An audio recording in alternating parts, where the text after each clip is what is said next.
तो welcome friends. तो आज हम लोग पढ़ेंगे the print culture and the modern world. ठीक है, मैं इसमें बस जो मेन इम्पॉर्टेंट जो पार्ट्स है सिर्फ उनको बस रिवाइज करवा रहा हूँ। ठीक है, तो पहले स्टार्ट करते हैं। तो पहले है spreading of printing culture. Printing culture किस तरह से मतलब स्प्रेड हुआ और कहाँ से हुआ।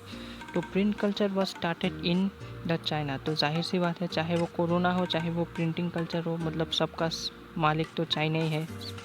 तो यार चाइना के लोगों से मुझे एक निवेदन है, तुम लोग यार दाल भात खाया करो यार। क्या कुत्ता बिल्ली चूहा ये सब खा के क्या मिलता है भाई। चमगादड़ उमगादड़ सब खा देते हैं भाई, दाल भात खाया करो तुम लोग। तो सब जब प्रिंटिंग कल्चर जो शुरुआत हुआ वो चाइना से हुआ। तो द फर्स्ट प्रिंटिंग, ऐसा नहीं कि जो प्रिंटिंग जो पहले थे अभी के ज़माने में जो प्रिंटिंग है वो उसमें पूरा ज़मीन आसमान का फ़र्क था। ठीक है, ज़मीन आसमान के नहीं, तुम बोल सकते हो कि पूरा सन और प्लूटो जो है एकदम लास्ट जो प्लेनेट जो कि नहीं है उसके मतलब उस जैसा मतलब अंतर था। तो मतलब पहले ज़माने में वुड ब्लॉक प्रिंटिंग क्या करता था लोग। ठीक है, the first printing system was hand printing और वुड ब्लॉक प्रिंटिंग। तो वुड ब्लॉक प्रिंटिंग क्या होता है। ठीक है, वुड ब्लॉक प्रिंटिंग ऐसा होता है कि आप किसी मतलब आयरन के ऊपर किसी के भी ऊपर मतलब पहले डिज़ाइन करोगे, लिखोगे, उसके बाद जो है वो इंक में डुबाओगे और किसी और में मतलब छपा दोगे। ठीक है, ये देख रहे हो मतलब इस तरह से डिज़ाइन क्या करते हैं और उसके ऊपर में जो इंक लगाते हैं किसी और में छपा देते हैं। तो उसको मतलब वुड ब्लॉक कहा जाता है, जो कि बहुत ही मुश्किल है। मतलब ऐसा आज के ज़माने में कंपेयर करो तो बहुत ही मुश्किल है। तो इस तरह के मतलब ऐसे मतलब प्रिंटिंग मतलब स्टार्ट हुआ था। ठीक है, चाइना से हुआ था। जो बुद्धिस्ट मिशनरीज थे उन्होंने क्या को उस प्रिंटिंग कल्चर को उन्होंने जापान में लाया। तो कब लाया जापान में, 768 टू 770 AD के बीच में वो सब वो प्रिंटिंग कल्चर जापान में आया। और the oldest book of Japan, जब जापान का ये सब जो है मैं जो बोल रहा हूँ वो एक एक पॉइंट मतलब ध्यान में रखना, क्योंकि 1 मार्क के क्वेश्चन में ये सब पूछे जाते हैं। ठीक है, what is the oldest book of Japan. तो जापान का सबसे ओल्डेस्ट बुक था डायमंड सूत्रा। ठीक है, डायमंड सूत्र जो जापान का सबसे ओल्डेस्ट बुक था, ओल्डेस्ट बुक ऑफ जापान, जो लिखा गया था 1868 AD में लिखा गया था।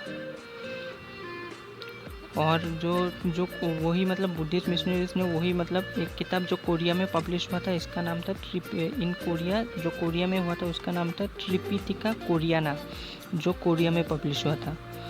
और मतलब कोरिया में पब्लिश हुआ था, मतलब सब जगह मतलब प्रिंटिंग कल्चर हो रहा था। ठीक है, तो मार्को पोलो एक मतलब इटली का मतलब एक लोग इंसान था, इंसान ही होगा, जानवर थोड़ी होगा, इंसान होगा। मार्को पोलो जो है वो इटली के थे। उन्होंने क्या किया, उन्होंने वुड ब्लॉक प्रिंटिंग सिस्टम को जो है उन्होंने यूरोप में मतलब लाया।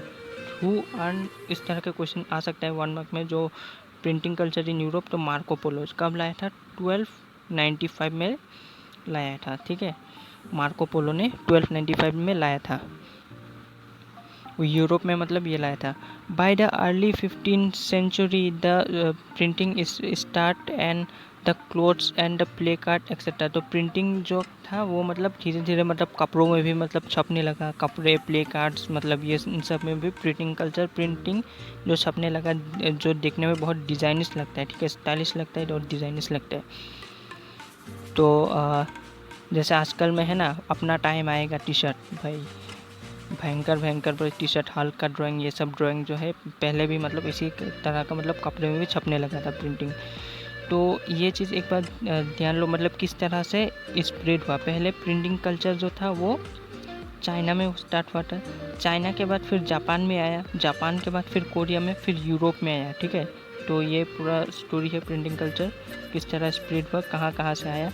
फिर एंड में एक बार मतलब ये पुराने वुड ब्लॉक जो है वो बहुत पुराना हो गया था। ठीक है, तब तक तो जोहान गुटेनबर्ग जो थे वो एक जर्मनी का बंदा था। ठीक है, जर्मनी का बंदा था जोहान गुटेनबर्ग, जिन्होंने पहला मैकेनिकल प्रिंटिंग प्रेस को इन्वेंट किया था। ठीक है, लाया था।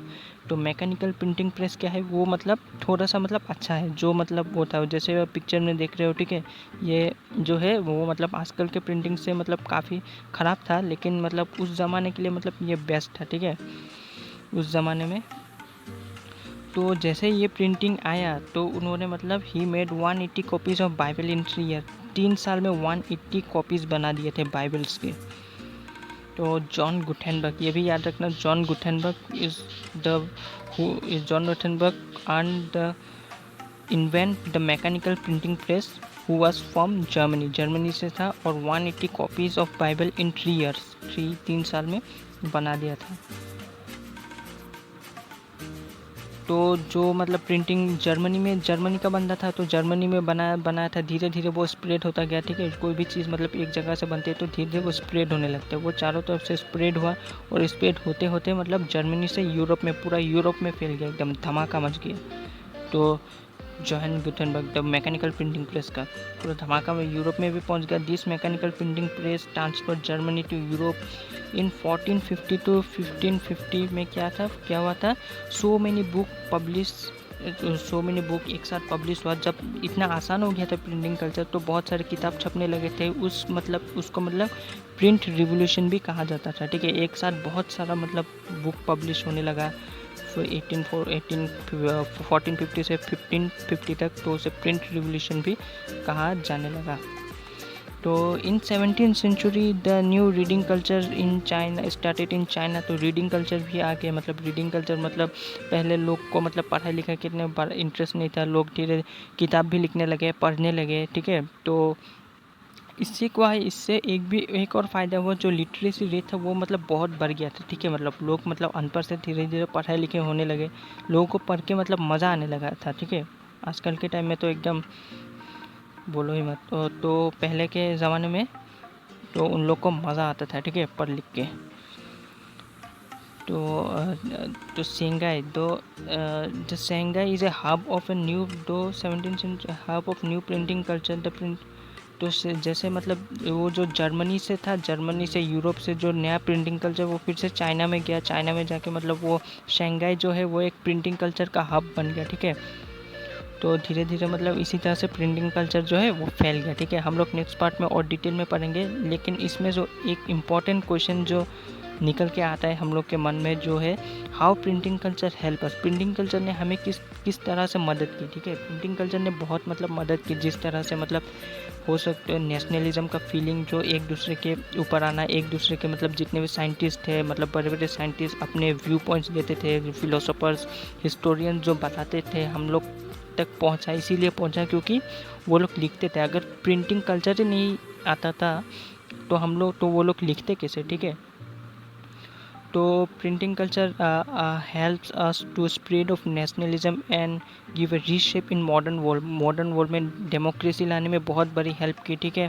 जो फ्रांस में जो है मतलब नेशनलिज्म की फीलिंग वो प्रिंटिंग कल्चर से ही हुआ था, एक तरह से बोल सकते हो। मतलब पहले तो ऐसा नहीं था डेमोक्रेसी, पहले तो जिसकी लाठी उसकी भैंस, मतलब जो पावरफुल राजा है वो उसके अंडर ही सब लोग रहते थे। अभी धीरे धीरे डेमोक्रेसी आया, मतलब वर्ल्ड को जो है एक रीशेप दिया, ठीक है, प्रिंटिंग कल्चर ने। और मतलब डेमोक्रेसी लाने में, पूरे वर्ल्ड को मतलब चेंज करने में प्रिंटिंग कल्चर का बहुत बड़ा रोल प्ले किया प्रिंटिंग कल्चर ने। तो उम्मीद है कि वीडियो आपको पसंद आया होगा। तो अगर पसंद आया तो लाइक कर देना, और नीचे लाल रंग का कुछ दिखाई दे रहा है उसको काला कर देना। काला कैसे करना है, जैसे भी आप दबाओगे तो वो काला हो जाएगा, ठीक है। काला होने के बाद साइड वाली टल्ली भी दबा देना। तो मिलते हैं अगले वीडियो में, तब तक के लिए bye bye, stay blessed, stay safe और गुड बाय।